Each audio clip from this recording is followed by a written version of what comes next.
সত্যি তো, এই কবিতাটা আমাদের বারবার ফিরিয়ে আনে আমাদের মাটিতে, আমাদের গ্রাম, আমাদের দেশ।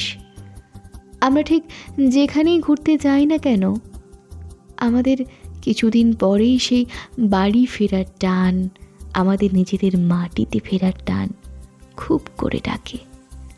কবি জীবনানন্দ দাশের লেখা কবিতা আবার আসিব ফিরে আমাদের বারবার সেই গ্রাম বাংলার কথা মনে করিয়ে দেয়। চলুন, অনেক দিন পর খুব মনে হলো আজকে এই কবিতাটা আপনাদেরকে শোনাই।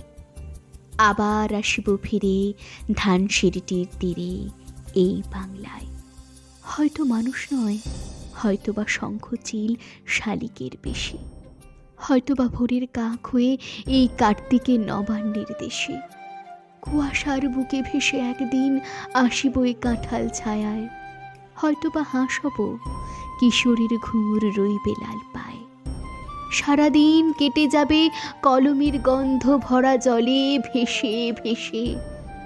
আবার আসিব আমি বাংলার নদী মাঠ ক্ষেত ভালোবেসে, জলাঙ্গের ঢেউয়ে ভেজা বাংলার এ সবুজ করুণ ডাঙায়, হয়তো দেখিবে যে সুদর্শন উড়িতেছে সন্ধ্যার বাতাসে, হয়তো শুনিবে এক লক্ষ্মী পেঁচা ডাকিতেছে শিমুরের ডালে, হয়তো খইয়ের ধান ছড়াইতেছে শিশু এক উঠানের ঘাসে, রূপসার ঘোলা জলে হয়তো কিশোর এক সাদা ছেঁড়া পালে ডিঙা বায়, রাঙা মেঘ সাঁতরায় অন্ধকারে আসিতেছে নীরে, দেখিবে ধবল বক আমারই পাবে তুমি ইহাদের ভিড়ে।